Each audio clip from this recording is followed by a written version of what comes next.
You are now tuned into Flippin the Birds, a Philly Sports Network podcast.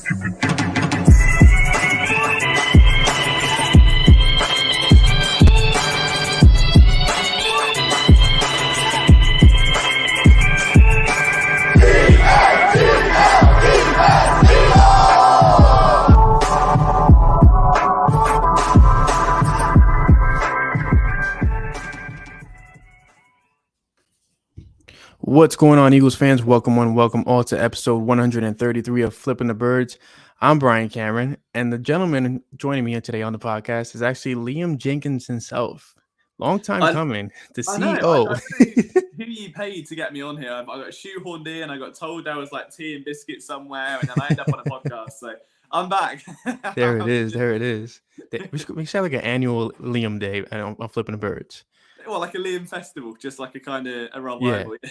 Make a big old thing about it. They have like, little bloopers coming up on the YouTube channel. Things like that, just running right through it should be all day marathon, I think. I'd love to. I mean, I do miss YouTube, and I say it every time I'm on here. It's just that, yeah, the spot I'm in now, like, it's just harder to. Even I thought I'd have less time, or more free time, so I could free up and do YouTube and get back to that stuff. But now there are so many more plates spinning with, the newspaper content and having you guys sorted, and then we've got all the betting stuff, and there's just so much going on. Like, there's obviously some exciting things we can't quite announce to people yet, that will involve YouTube, that will involve the community, that will involve us, that will involve Philadelphia. So, like, there's a whole ton of things in the works, but it just means, unfortunately, I can never really be, spending 6 hours a day editing a film room, which sucks, because I miss it. And it's typical of the 1 year where, like, they've got a billion rookies that you're interested in. They have AJ Brown, you have Kazir White, like all these, James Bradbury. Like, you can't even list the players without missing someone that would be amazing to break down. The one thing I do want to do, and I know I'm rambling already, but is look at the Giants games last year when James Bradbury shadowed Devonta Smith. I want to kind of go back and look at those. Whether it's over video, whether it's for an article, I don't know, but it's definitely something I want to kind of take a closer look at, because I feel that could be a fun just side project during training camp. So to answer the people out there, the people that are watching live, and then the people that end up coming watching the video later on, are we getting content from LJ closer to the Eagles season on YouTube? I hope so. I mean, there'll be some sort of YouTube content. There has to be. Like, because I was brought into PSN with the LJ breakdown videos. Like, that's what attracted me to PSN. So when I came, that was the content that was there. It's crazy. I mean, as weird as it sounds, that there are people that tweet me and it's like my kid watches YouTube on his iPad and look what he's watching, and it's me, and I'm like, that's crazy to me still. And it sucks that I can't commit to that full time. I feel that the unfortunate spot the PSN YouTube found itself in was that we built it up when I first was at Apple. This is 2019, where I was like, it was a little part-time thing. PSN was a part-time thing, and Apple was part-time. And they all came together to make a lovely, complete picture. Well, Apple tree. Yeah, and as PSN became full-time, and that responsibility then kind of improves and enlarges, that I have less time to, and it's like I could put YouTube stuff out regularly, but it wouldn't be great, and it wouldn't be stuff that is my best. And I've got that perfection thing where it's like, if I just put something like, hey guys, and I just feel like I'm going through the motions, then you won't enjoy it, I won't enjoy it. It'd suck for everyone. I'd rather just do one big video every 6 months. It's like the best thing you'd see for that month, and then run away for a little bit. But yeah, we're there. We're trying to. I just need to find a routine that works, but now my body clock's sort of fixed. I'm like, who knows? There's a lot of rambling, but it's still something I want to commit to. I know I've been saying the same thing for like a year and a half now, but I'd like to think, regardless, PSN's in the best place it's ever been. I mean, Bryan looks the best he ever has. The boys are all thriving. We're putting out a ton of written content because we've now got the resources to. Like, we're all in newspapers every day. Like, that's cool. We've lost a little bit of YouTube content, but you're getting more regular, better content elsewhere from us, if that makes sense. Yeah, I mean, we're more well-rounded, you could say. Very well-rounded nowadays. Sure. Yeah. So speaking of very, very well-rounded, I mean, we haven't had a chance to actually talk about this. I know we already talked about it in the chat or one-on-one, but AJ Brown is a Philadelphia Eagle. Like, this actually happened live on a draft. And just to pick a bone, so it happened live on a draft, but for some reason, when LJ was recording it, you couldn't see anybody's face, but you heard everybody's voices in the chat. Oh my You god, no didn't way. notice that in the clip? No, that's the most typical thing ever. There's always some sort of like tech issue with the PSN stream, right? So All you hear in the background is Nick it, yelling. I'm yelling. Chris is going crazy. it was phenomenal. I still can't believe it happened. Like, I am a little bit concerned. Just from I guess it's our job to be over analytical. That's why we're here. And I'd like to think when we do get over analytical, at least that we don't get into silly season and over debate things to a point where, the Jalen Hurts stuff, for instance, we don't run ourselves into corners where it's like, what are we talking about? Like, what are we doing here? It's July. My main thing with the AJ Brown, Devonta Smith thing is Devonta proved in his rookie season he was very much a number one receiver. AJ Brown has proved for the past 2 or 3 years he is a number one receiver. They've both had well over like 90 targets.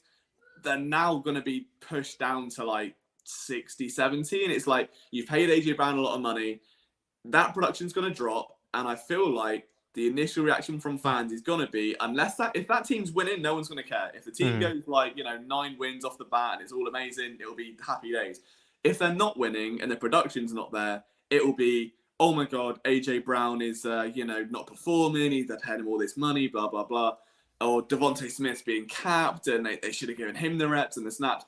And it's like, at the end of it, we have to accept now that the way this offense has been built is in that old school Golden State way, where if Clay can't go, Steph can go. If Steph can go, KD can go. If KD can't, Draymond can. Like, it's that all-star type thing where they don't really care who's going to get 1,000 yards, who's going to get 800 yards, who's going to get 12, as long as that offense does the job and gets over the line and push into the playoffs. And I think that's going to be quite a tough thing for a lot of people to get their head around, because we're so used to, especially after last year, seeing how well Devonta did to break Deshaun's rookie season record.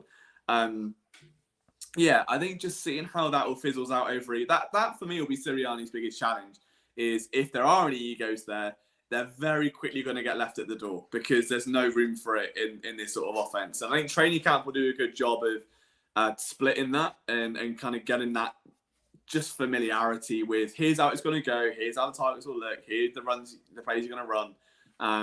That's the one thing I've ever thought of ever since the arrival of AJ Brown. Is like, I love it, but I kind of wish they hadn't, because I wanted to see Devonta Smith get all the attention, be the star, be the AJ Brown, And now he's going to have to just be a 1B to a 1A where they both level off a little bit. And that might suck. They also might not. They could both get 2K yards each. I don't know. But, it's... Well, it's funny. I mean, because I feel like this might be the first time in history where you hear the fans screaming, pass the ball, opposed to run the ball. I mean, the past couple of years has been run the ball. But now it's going to be pass the ball. And to your point, it's, to me, like, I look at it as a win-win situation, because if AJ's not getting the ball as much, right, then you're keeping him healthy. If Dallas isn't getting the ball as much, you're keeping him healthy, but they're doing their job on the field. Devonta, keeping him healthy, which is, to me, it's the most important thing, especially with AJ Brown, who's coming off a season where he had he was pretty dinged up. He missed a couple games, and I know the concern out of Tennessee was his knees, and as to why they didn't want to extend him. But going into Philly now, like, it feels right. Like, this finally feel like we have the right pieces on offense to actually have an offense. And to your point, like, anybody could go off any week. There's no one guy that's going to be the guy, which is great, because it's kind of like Tampa Bay. You have Mike Evans, you have Chris Godwin, now you have Julio Jones, you had Gronkowski, you had OJ Howard. Was it OJ Howard or right? He's still over there. I believe it was OJ Howard. Brate, and then Cameron Brate as well. Then Leonard Fournette and Ronald Jones. Like, you have all these pieces that can do great jobs, but if everybody comes together for one goal, one exact reason, then this team is well positioned for a couple of years now. I wrote an article as to why, I feel like Brandon Graham is going to be the glue of all of this, because he's the emotional leader. He's the passionate guy. He's the vocal guy. And I feel like he's going to piggyback off what he did last season when he was on the sidelines, yelling at everybody, getting everybody, kind of into the mode and into the focus of the game, where it's kind of like it's going to translate better for the defense this year around. But I, to your point, like, this feels like a Golden State kind of style offense where, Jalen Hurts just has to be the point guard. You can use the Boston Celtics. Jalen Hurts just has to be Marcus Smart. You have Jason Tatum. You have Jaylen Brown. Like, all you got to do is distribute. You don't have to do anything more. 5 yards out, dump it. If you're going for a deep pass, go for it. But it's not needed. And to me, I want to ask you a question, because this has been on my thoughts for a while now. Like, do the Eagles really, with this offense, do the Eagles actually need a franchise quarterback to be elite to go the extra mile? Or can they have Jalen Hurts actually be a quarterback? I don't know, because I feel like you could ask that question for a lot of well-poised offenses in the league. Like, the immediate one that comes to mind will be Minnesota. When you look at Jefferson, you look at Thielen, you look at Dalvin Cook in the backfield, it's a similar, not identical, but it's a similar sort of setup where you've got a mid quarterback in Kirk Cousins who could go off any week and then be terrible the next. That's sort of who he's been. Correct. A terrific receiving corps. Used to be a great tight end position as well with Randolph, and then obviously an amazing run game.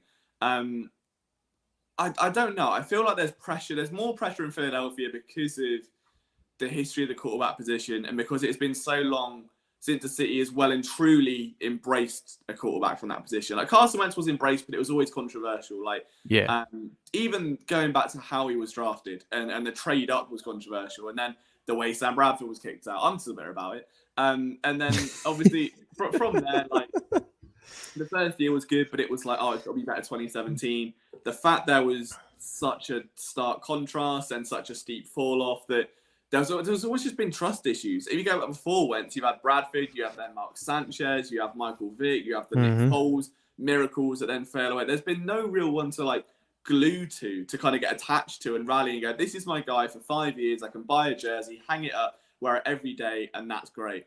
And Hurts is in this weird spot where he is the most likable quarterback I've ever seen.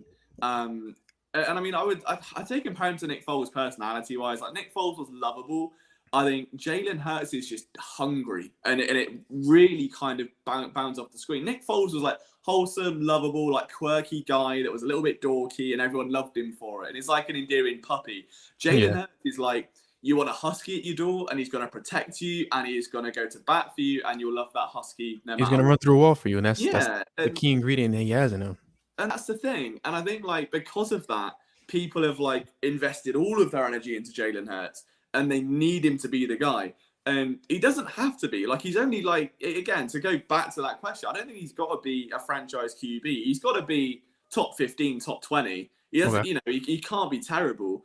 And I think the real game that awoken it was that Tampa Bay playoff game, where it was everything that ever haunted him throughout that season just came out in one game. It was like he just threw up errors of just kind of like forcing the ball a little bit, and the lack of velocity on short throws. But again, if you build this safety blanket around him and show the belief in a character like that, that's all you can do. It's not like the guy's a phenomenal player, but his head can go sometimes. And like Carson Wentz, I feel, was the opposite, where he had all the physical tools. He had an arm like a god. Like, he often drew comparisons to Big Ben, could run like, you know, some of the more athletic quarterbacks in the league. And that was where he was most dangerous. And his head would go. And we saw it against the Saints. And we saw it in a couple of games where he just almost, and I excuse my language here, but that typical fuck it and chuck it, where he just YOLO it downfield. Or throw a really, really short pass to a linebacker. Yeah. Whereas I feel like Jalen Hurts is more, doesn't quite have the physical tools yet, although we've seen flashes of how good the arm can be, how good the athleticism is. But all of the mental stuff, all of the stuff outside of that is so perfect. It's like anything you could dream of in a quarterback, where the Eagles know they can build the rest out. So if you build him a cushion and you just let him push up 10% this year, 20% this year, that'll be enough. That's enough to show confidence. They don't need to go out and, like, if Hurts sucks this year, it's easy to say now, and it's not in the middle of the season when, you know, it's all on fire. But if he sucks this year, give him another year with the offense, like, run out that contract, keep rallying up assets to a point where you can get the dream quarterback in a few years that, you know, fits that system perfectly. And I think how he's done really well, and off on a little bit of a tangent, is look at the 2017 setup of getting a star X receiver, Alshon Jeffrey, having a star wide receiver that's quicker and a bit more elusive, that was Torrey Smith got injured, D-Jax got injured. So they've now gone for someone in Devonta Smith who has all the makings of a franchise player. They bring in another one in AJ Brown. And it's like, they've taken the same template and gone, okay, good news is it worked, but it didn't. So let's just take the cultural aspects that were great, give it to a coach who is a little bit more adaptable and is actually going to run things, you know, to suit the skills of those players, and let's go. And I think that's all you can do with Hurts. Like, he deserves the opportunity. He's earned the opportunity. I think the problem is everyone wants it so bad that the pressure is just through the roof because you're being teased with it. It's like seeing the girl of your dreams in front of you, knowing she's got a ring on her finger, and it's like no matter what you do, it's like it's there, and it's there. And on the good day, if it breaks up, you're happy. So yeah, I feel like that's the thing now with Jalen Hurts, where if he can just even be at 10%, all he's got to do is be 10% better than he was last year. And to me, he could have like a statistically worse season, but not make horribly wobbly throws over the middle. And I'd be like, fine, quarterback, keep it. That's all I needed to see. That was a step forward from a position of weakness. That's great, If he has a better season, but the weaknesses are still there and he becomes a Miles Sanders at the quarterback position, that's when I get a bit worried. But that's a different topic entirely with Sanders anyway. Yes, he's on a tear this offseason. But I'm curious, you actually gave me an idea because I always tell Morgan, my favorite Jalen Hurts game is against the LA Chargers. Mm-hmm. To me, that was the best game he ever played as a quarterback. I feel like one day, maybe sometime, I mean, we only got a couple weeks before the season. We should break down the film live on Flippin the Birds of that game because Jalen Hurts was the guy at that moment. Like that moment, you saw the potential of what he can actually be. After that, he kind of just flurried in game after game. And it was hot and cold. But that game, he was a gamer. He was the guy. He was hitting the guys in the right spot. He was making the right decisions. And it was just play after play was just, to me, was the best football I've ever seen out of Jalen Hurts. And that's what I'm hoping translates to this season. But moving away from Jalen Hurts now, right? Because there's no battle at the quarterback position. I mean, unless Carson Strong is, Minshew's there in his thinker, so that's gone. Luckily, yeah, that's right. There are several battles going around within the offensive line, defensive line, linebacker as well, which I do want to talk about, even safety. So maybe we should start at safety because the Eagles, they showed confidence in Marcus Epps. They brought back Anthony Harris, but then they made a move for Jaquiski Tart. We'll call him Jack Tart. We'll call him Jack Tart, yeah. They still have Kayvon there. They have Andre, and I can't say his last name, but they have Andre. And it's like Shashir, something like that. What's your outlook on the safety position right now? Because everybody wants Jesse Bates. The likelihood of that happening, from what I was told, is very slim. But they're big on Marcus Epps. But again, they signed Tart, who could possibly be better than Epps. How do you see this panning out for the safeties? I mean, I've been the biggest Epps defender. I think going into this offseason was just give him the starting gig, he's earned it, sort of thing. And the fact that over anything else, you can say that overall is Marcus Epps a good safety? Not really. Does he, in this one niche of being a box defender, that's the comment from Ben. It's still not healed. I've gone through therapy. It's still the same. It's still bad. But I think in this niche of can he play in the box? Does he wrap up tacklers? Is he secure in his tackling? He does that. And that's all you need when you've got someone like Anthony Harris, who's far more comfortable roaming over the back in this Gannon offense like we once saw in Minnesota. Wasn't really tasked with too much of that last year, I don't think. I feel this year now there's an absolute stalwart in Jordan Davis up front. Now there's someone like Nakobe Dean at linebacker. You can allow him to roam a bit more, and you're going to see, if anything, he might be one of the biggest benefactors of that defense. And as a result, that's going to allow Epps to stay within that niche, within that confines of his play strengths, and he's fine. And I remember when the Tyrann Mathieu stuff was going on, and if you compare the missed tackle percentage, Epps' missed tackles last year were lower than Tyrann's best in his entire career. If you take Tyrann's lowest ever career missed tackle percentage and you compare it to Epps was better by that alone. And statistically went toe for toe with Mathieu. The difference is Tyrann's a Pro Bowler, Tyrann's a star, Tyrann gets a reputation. And I get the appeal with Bates and someone that is currently looking for a payday. It's clear since he don't want to, he doesn't want to play on the franchise tag. But are Philadelphia in a position where they really need to get a safety of his caliber? Well, no, because realistically, he'd probably take over a little bit of what Harris does and a little bit of what Epps does. And then you've got this weak void where no one's really great at anything in between there. So Bates is fantastic if he's going to be that single high, I feel. If you're going to have a 2-high package, it just works better to have someone good over the top, someone good underneath. And that's why Malcolm Jenkins was so great, because he could play in the nickel, he could play literally at the edge, he could play at linebacker, could just do whatever you want inside that box. And you allow Rodney McLeod to do what he does over the top. I feel that's where this is. I think Epps for me should be the starter. Tart is fantastic backup. If you take out that Rams game, if you know, it's fine. It's one drop, guys. Get over it. Yeah, like, I think he's solid. Like he brings enough to this team, and it'll be competition for Epps. But I think realistically, he was brought in to elevate Epps and say, all right, well, look, here's some push now. Go win that starting role. Because other than that, there was no competition. Like Kayvon realistically wasn't going to challenge.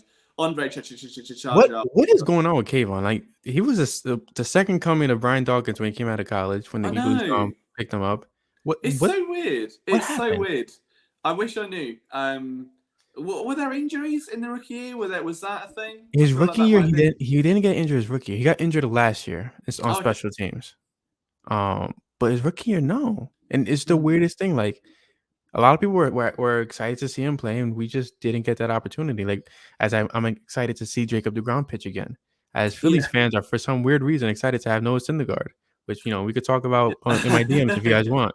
But yeah, like it's the weirdest thing. And I feel like Kayvon Wallace hasn't really gotten the shot he needed because after Jim Schwartz came, this new regime, and it's kind of like he's on the back burner.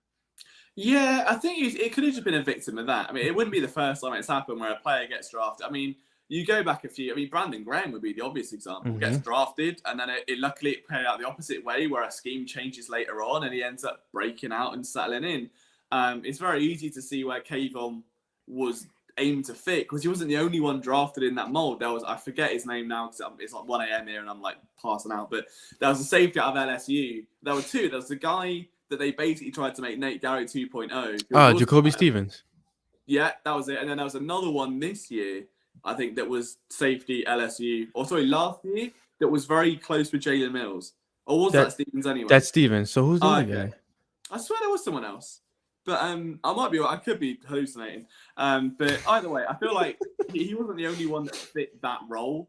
And then obviously rug gets pulled. It's a different system. They want different things. If you're a bit of a tween, I would say, Kayvon will be better served, almost, I would say, without seeing him play at the NFL level, going for a nickel spot and maybe trying to give someone like McPherson a run for the money down there and like just get playing time, make special teams work. The cornerback in itself is an absolute cluster at the minute.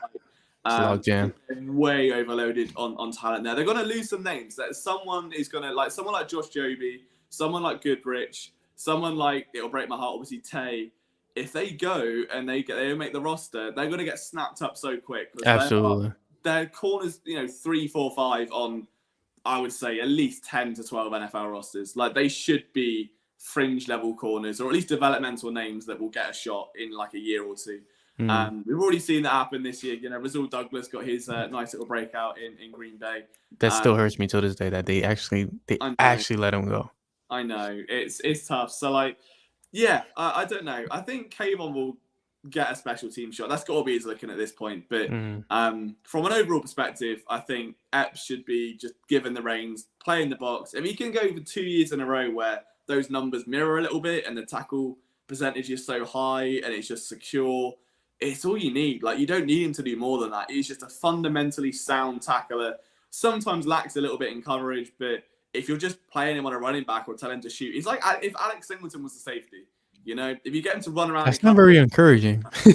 No, and Alex Singleton's second to last year under Jim Schwartz, when all he was asked to do was follow blocks, shoot gaps, kind of get off those offensive line blocks, seal the edge, just like follow the flow. He was brilliant. Like, he was a phenomenal run defender. But in the past, funny story. So his sister.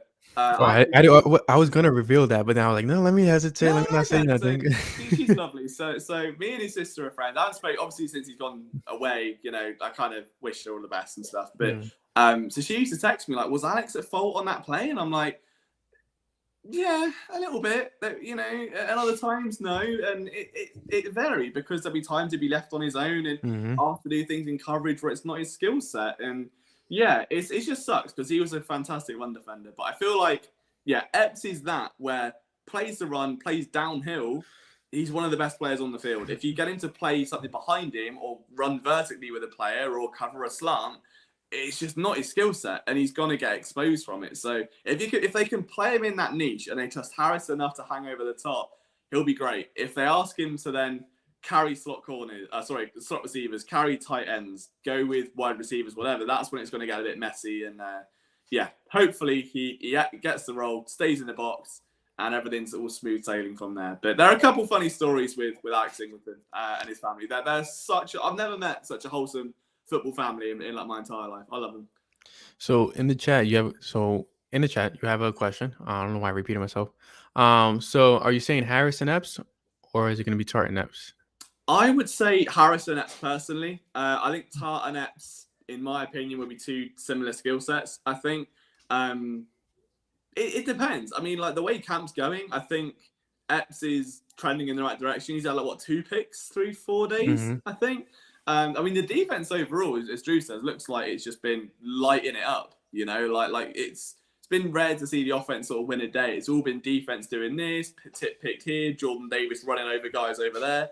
The defense looks stacked. I'm very intrigued for preseason.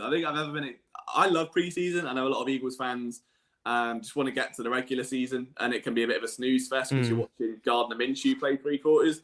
But I love seeing those fringe guys. Like, if you go back in the day, the first time I probably paid attention to preseason was like the Aaron Grimes level era. Paul like Turner. White, and watching those guys break out, knowing a roster spot's on the line, and you're watching for some obscure roster number where everyone else is like, where's the quarterback? Where's Riley Cooper? Where's this? And it's like, no, but look at this guy. He's undrafted. No one's heard of him, but I have. Like, I love that element of preseason, and I think there are so many guys on this roster that fit that bill of just being an underdog that has every chance of making a cut this year. I can't wait. I'm buzzing for preseason. And I think we'll see a lot from those guys there, like Kayvon, like Epps, who need to kind of prove their worth and secure that roster spot for sure. I think I completely agree with that. I'm looking forward to it. Breaking news on my part, because I didn't realize, it's preseason already next week? I believe so, yeah, it must be. And then there's a week off, and then it's either next week or the week after. Next week will make some sense. But Isn't there things happening way too fast? It's next week. Yeah, it'll be next Friday, I believe, right? On the 12th. It's on some dodgy day now. I want to say Friday. And then you got the Browns on the 21st, which there's no reason in particular why I know that date. That's not... No reason at all. No reason. No, don't worry about it. But the other ones couldn't tell you who they're playing and when they're playing. But So diving back into cornerback, so we spoke about safety a little bit, and I think I wholeheartedly agree with you as far as Harris and Epps. But cornerback is very interesting because I'm ecstatic at the fact that the Eagles got James Bradberry. I feel like it was a shot in the dark, but it made all the sense in the world, and he's here. And if my predictions are right, the Eagles, when they move on from Darius Slay, they're going to extend James Bradberry for another 3 years or so, and he's going to be taking over the Darius Slay role. Yeah. But after him, you have Avonte Maddox, who's guaranteed, corner. He's guaranteed a role on the roster. And then you have Zach McPherson. You mentioned Mario Goodrich. You mentioned also Josh Jobe, and several other young cornerbacks, as well as our guy Tay Gowan, who we're very high on. You got Kerry Vincent as well. Yes. Yeah. So who do you feel makes the roster out of all these cornerbacks? I mean, because they're gonna definitely at least stash about 5 or 6, I'm assuming. I just spin a wheel at this point. Like it's just the fairest way. It's Jonathan Gannon's world, and we're just living in it.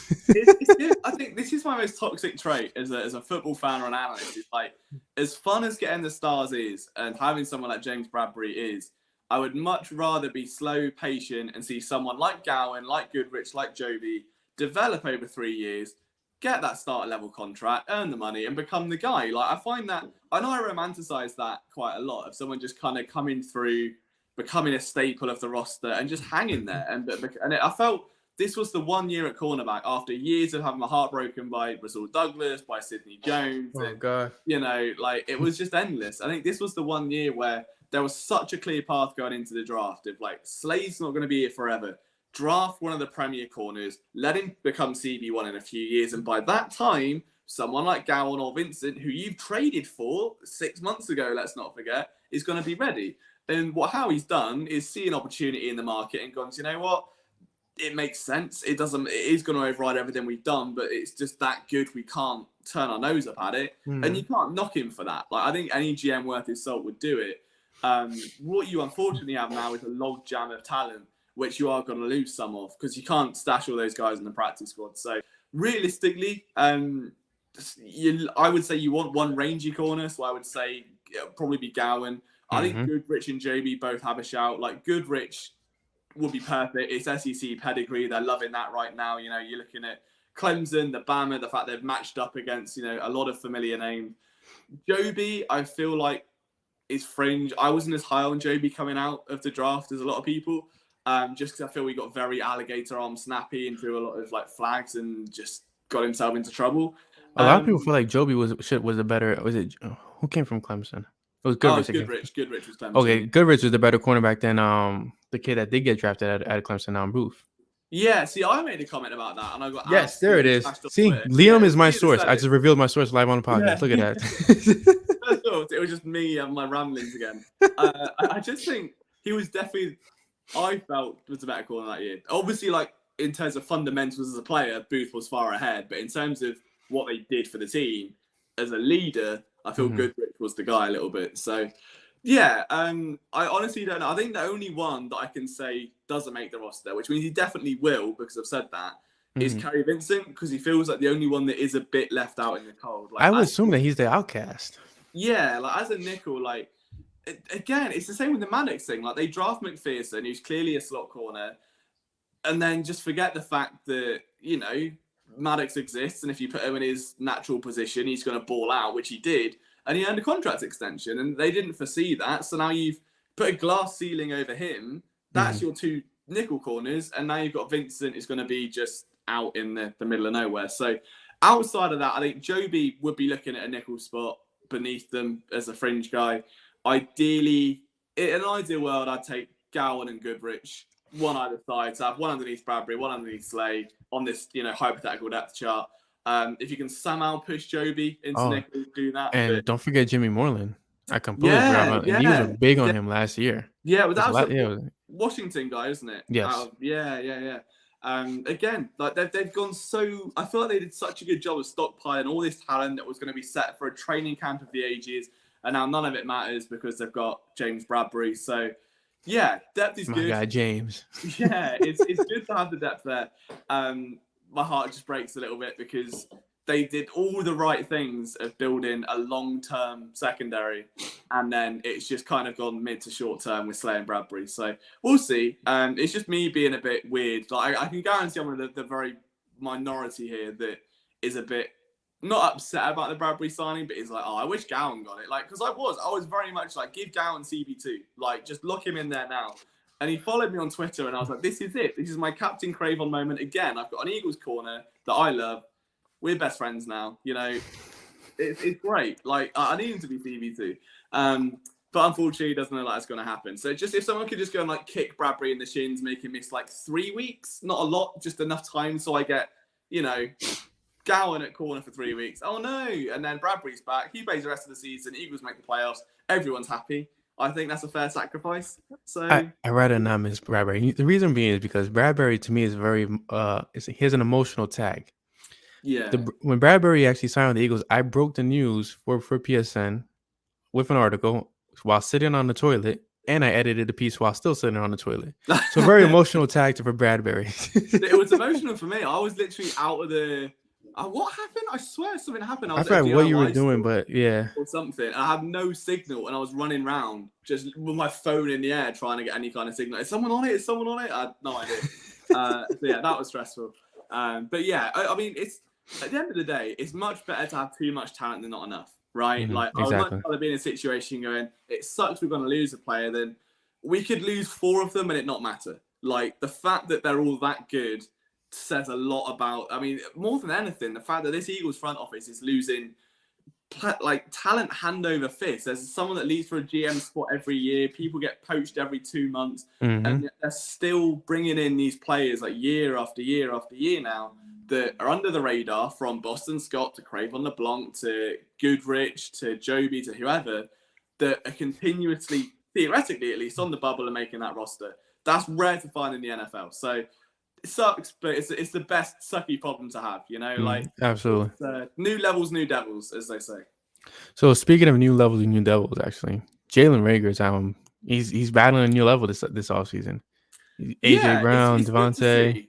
I feel like him and Sanders both have that same chip on the shoulder. awareness, should we say, of their current standing. I mean, Rager is going to be harder to stomach, where I feel like if anyone is a Formula One fan, he reminds me a little bit of Pierre Gasly in terms of going through what he did. So for anyone that isn't aware, driver formerly of one of the best teams in Formula One, got demoted to their sister team because he wasn't good enough.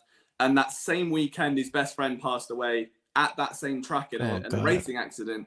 And then a year later, he's rebuilt himself, come back up. And the past couple, he's been a brilliant driver. And I feel like Rager's that same sort of guy, but a lot more just aware on social media. You know, like he takes a lot more to heart, I think. But to see someone go through that, like when he came up to camp and his body weight was all off, it was clear he'd struggled with that off season with a lot. And it's so easy for people in the public to be like, oh, just get over it. It's your job. You're being paid millions of dollars. But as you and I know, stuff happens in your personal life and it can rock you. Like you have no idea how, I can imagine losing my best friend and then having to go to an NFL training camp with guys hitting you and you're trying to work and you've got a threat of losing your job. Then you've got people screaming at you on Twitter, telling you you're a bum and God knows what other insults. So yeah, I'm glad that he's finding a new life. I think in an ideal world, it would be like the Nelson Aguilar situation where that year away from the spotlight benefits him so much. And I would love to see him take on more of a primary slot role because he can do it. And they tried to move him there last offseason. It didn't work. But then again, you've got the similar issue now with Quez where he's so good and so quick and could have been so much better had he had. According to Quez, he's the fastest man in the NFL. So yeah, had he had like remotely accurate quarterback play last year, he'd have gone off for a huge year. And doesn't know how that's going to happen for any time soon. It would kind of be like spark plays and, you know, more gadgety type things. So I feel like Rager and Quez being almost grouped together in this pair that have to show out a little bit and earn their spot. I don't know. It's a deep rotation. This team is incredibly deep. And again, good problem to have, but I can very easily see there being some big shocks come that 53 cut down because there's just too many good players. And I'm not saying Rager's good, but he's definitely a lot better than what people make out. And I think he's better than he's performed.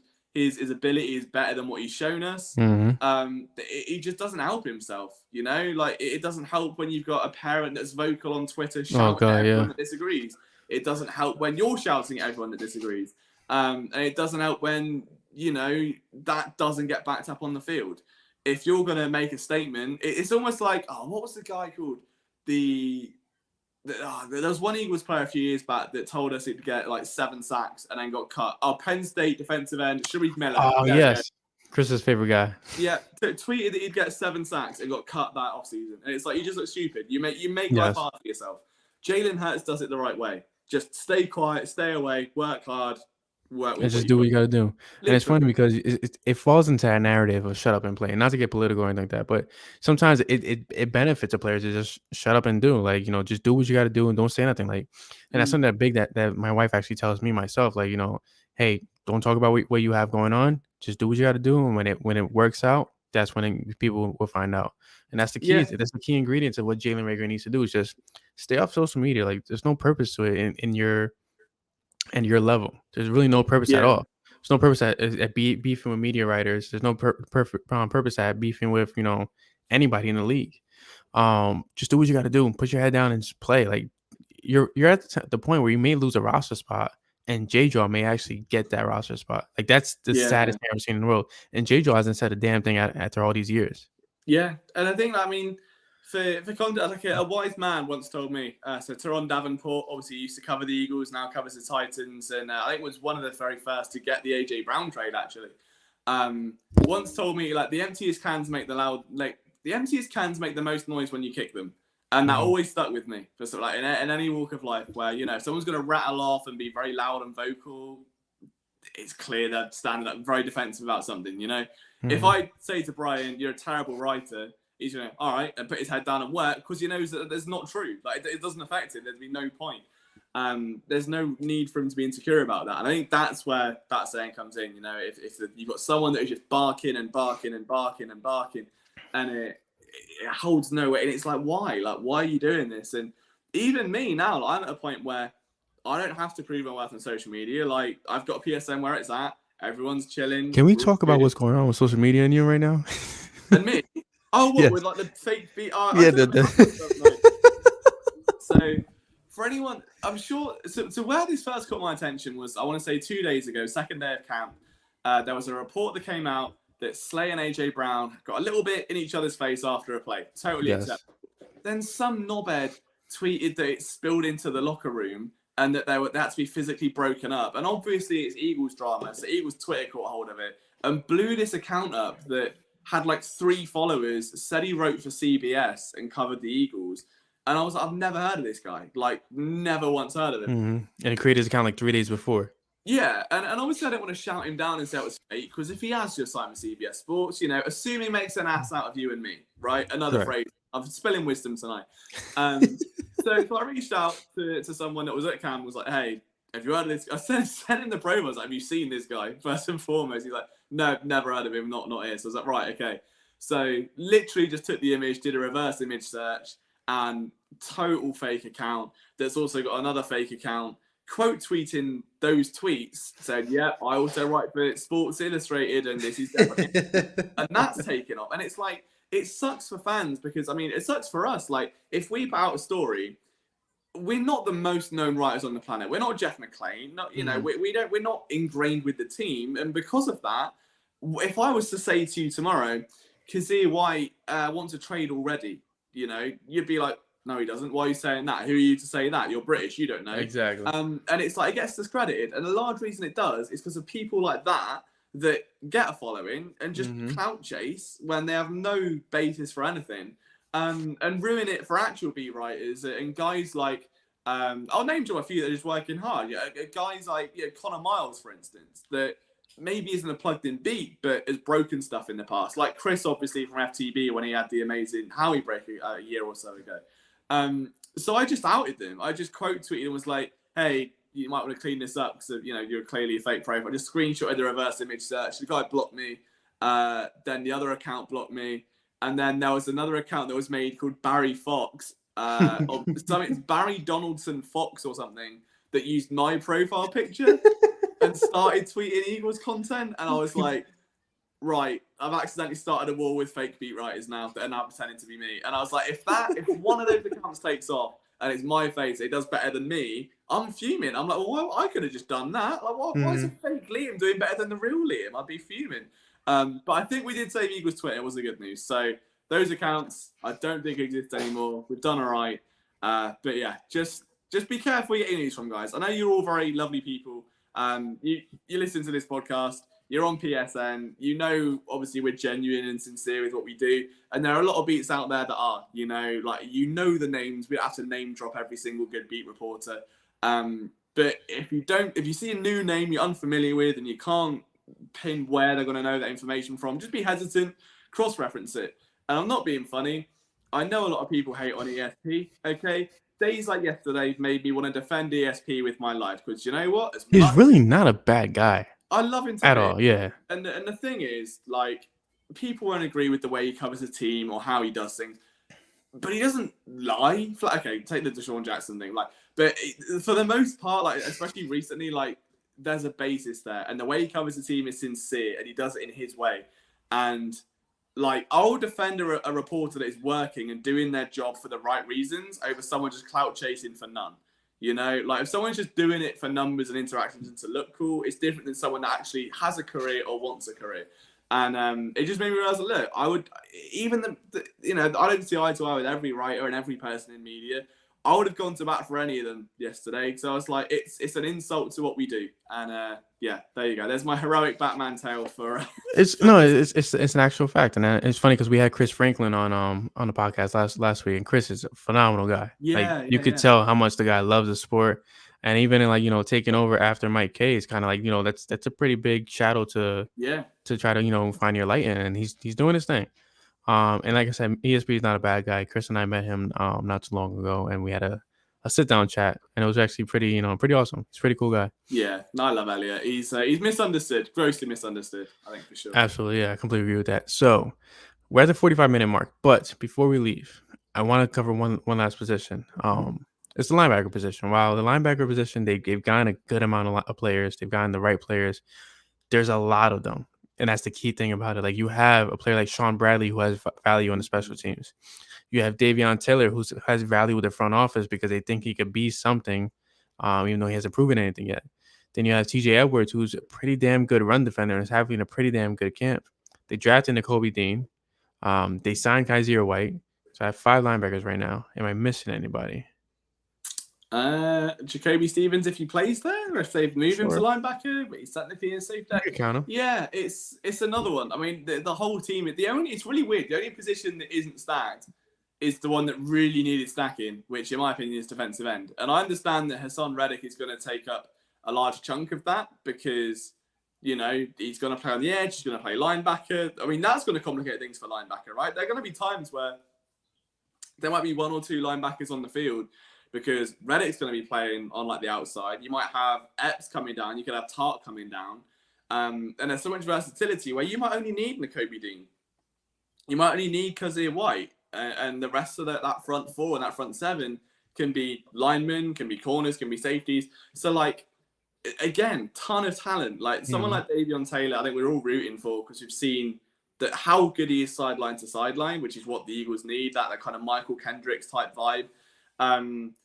Yeah, it's going to be very, very interesting to see how that pans out. I think the biggest thing to preach would be patience with Nakobe Dean, given the injury status going into the draft. Like, just give him time, let him figure it out. It doesn't have to hit right away. I understand that the idea of a first round talent falling to the 3rd round is salivating if he hits. Doesn't mean that if he doesn't go out for 50 tackles week 1 and only plays 3 snaps and 2 of them are special teams, that it's an instant bust and something is wrong. Like, just let him develop at the pace. It's all a part of the development.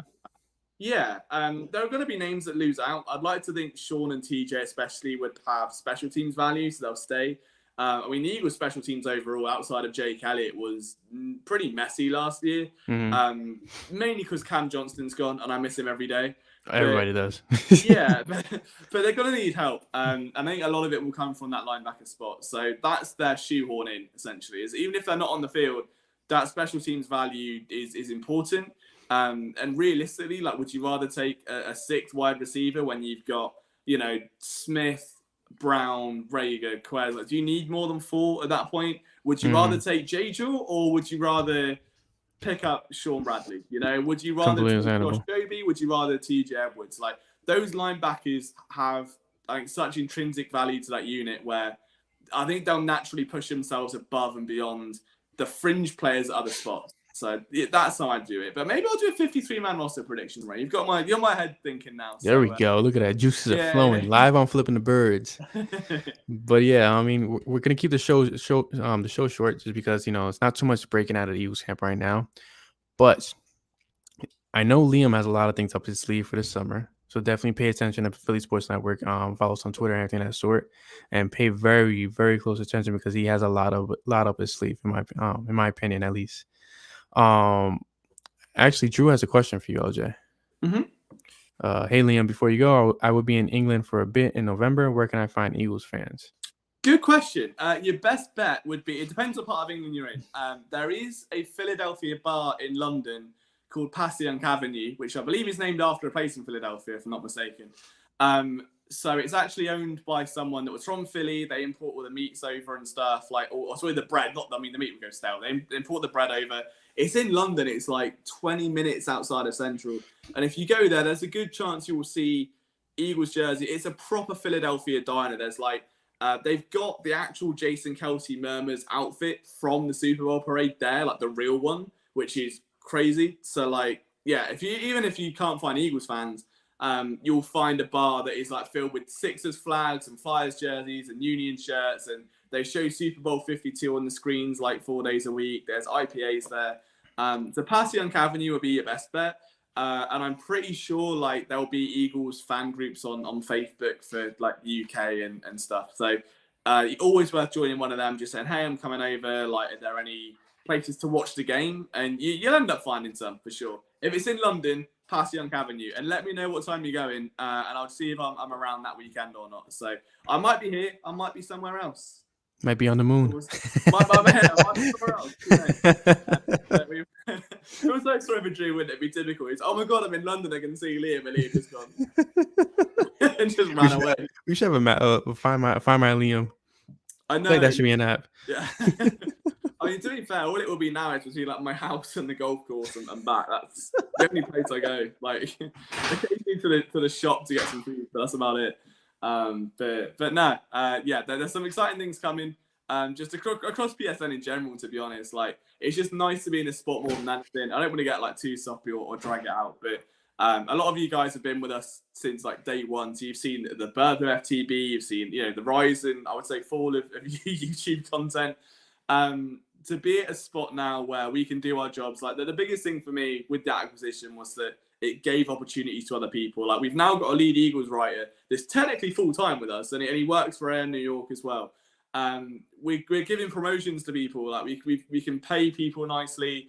Everyone's happy, and we can give content, as the best we can. And I think that's the biggest thing for us. So, like, yeah, we may lose YouTube content, but the Philly Sports Network website is the best it's ever looked. The content's the best it's ever been. The writers aren't going anywhere. Like, there's no kind of transitions anymore. Like, we've had the same, I'd say 10 to 15 writers for like 3 years now.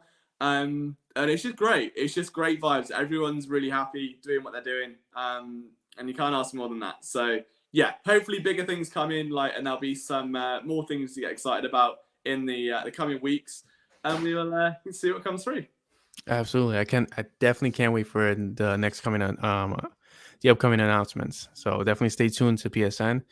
Other than that, this is Flippin the Birds. We'll see you guys next Tuesday. I'm Bryan Cameron. He's Liam Jenkins, and yeah, go Birds.